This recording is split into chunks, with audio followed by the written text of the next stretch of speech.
This is how they look. You see these? Easy. Ndio nitatengeneza zikuwe some braids and then the lines zikuje hivi, like you see, like zikuwe hivyo. Okay, first of all, this was supposed to be a simple braiding session. Supposed to be, okay? But no, my spirit of perfection decided to log in. So I had this cute inspo in mind. One chunky add-in cornrow, then a small plain one next to it. Now, parting this hair, so you'd think I was solving maths equation, like drawing zile za section 2 math paper, zile za 10 marks. I kept checking, rechecking till I was contented. You'd ask me why I'm not using wax to make the partings clean, and I'm going to tell you, ocha zikae unclean lakini nisikuwe najikuna kama mwendo wazimu kwa barabara.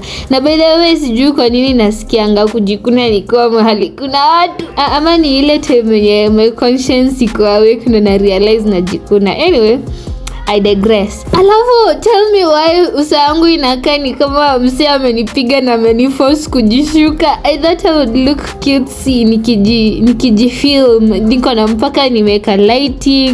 Na bado nakaa sijui aje, nakaa nimebonda. Guys, imagine kama nimeapply mpaka lip gloss. I think nililamba bila kujua. Okay guys, msinikula yo. So I started doing the cornrows, and honestly the first few weren't bad. I was like, okay girl, maybe you still got this. But then I looked at the mirror again, and guys, the mirror I'm using ni ndogo. The way you can support me is subscribing, helping me monetize this channel. Ninunue kioo kubwa. Don't forget to like and comment down below. When I looked at the mirror, I saw one braid add the braids too late. Inakani kama it's hanging on strings. Nilikuwa like 10 steps ahead, but I had to take 2 more steps behind and doing it. This is how my time ilisonga, and I ended up taking 8 hours. I didn't redo all of them, just the ones that looked that they were beefing with symmetry, okay? My face just decided to represent how tired I was feeling inside. If someone walked in, they would think I'm braiding through heartbreak.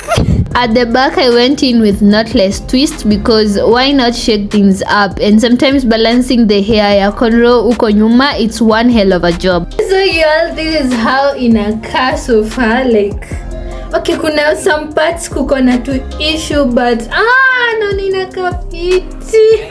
And no, I didn't show that part because my arms were in pain, and set up camera kuwaonyesha it's taking too much time, that na nywele zisha take more time. So many people ask me, why don't you lay edges? I know you all love that soup, but me, I'm not risking my skin breaking out due to edge control. At this point, I had braided my braid for so long, and I started questioning my life decisions. Like, why don't I just go to the salon? Oh, right, because they charge me my kidney for a style that I can do it myself eventually. But finally we finished, and low-key I kinda love it. Like, tell me this wasn't worth the suffering. 10 out of 10. Inakaa kama ile ya Pinterest, I am telling you. Would I do it again? Just give me 2 more weeks to recover, then ask again, okay?